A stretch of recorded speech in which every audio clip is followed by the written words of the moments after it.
Greetings, comrades. I come before you today to speak about the murder industry. The Stockholm International Peace Research Institute tells us that the United States spends more on defense than India, Russia, the United Kingdom, Saudi Arabia, Germany, France, Japan, South Korea, Italy, and Australia combined. Does this sound like defense to you? Sounds like a plan for global hegemony. And, that has its benefits. You must allow. The more money we spend on defense, the more weapons we sell, the more defense contractors make. Killing is a business, and business is good. We are told that we have to resist Russian aggression towards Ukraine. Apparently, we don't have to resist U.S. aggression towards Russia. Russia has made it clear for a couple decades now that they consider the eastward movement of NATO an existential threat to their empire. Yeah, empire. They got one, and so do we. It hasn't slowed NATO's role, though. They're still right on their border.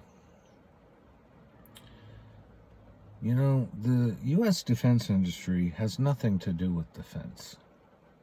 It has everything to do with siphoning tax dollars out of the Treasury into the pockets of the investor class. That's what the defense budget is for, not defense. If you believe it's for defense, I strongly encourage you to do a little bit of homework, because it's not. Where does that leave us? Lots of weapons are moving towards Ukraine right now.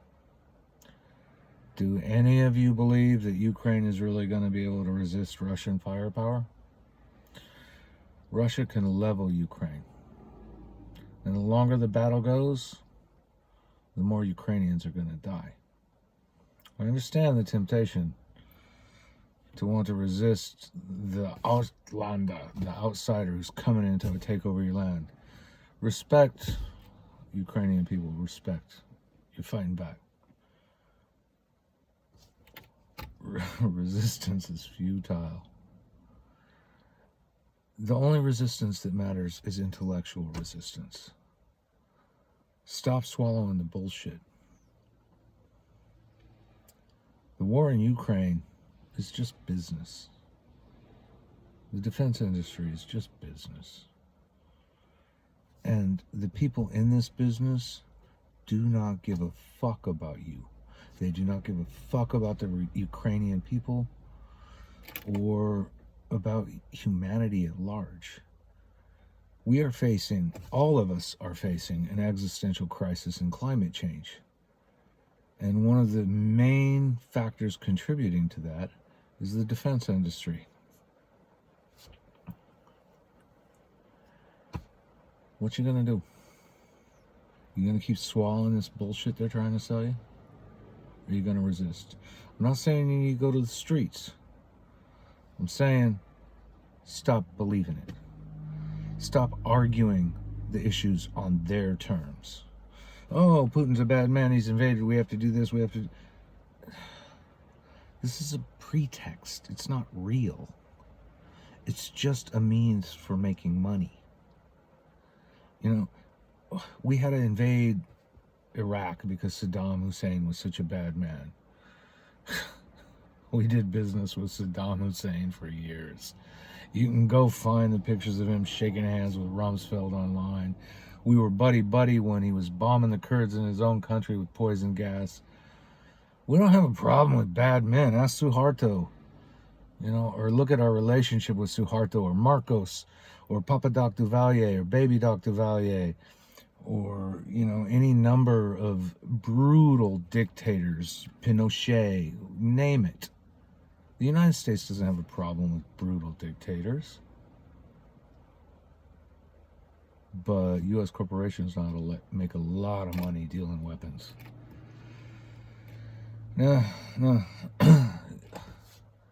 We need to step back. We need to intellectually resist what we're being told.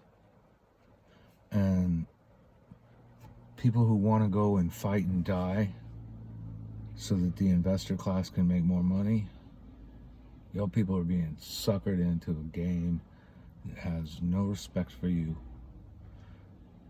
can cripple you, kill you. It's evil. It's immoral. Stop it. Just stop it. Back the fuck off. War doesn't fix shit. War fucks shit up. Recognize. Work for peace. Aloha from Hawaii.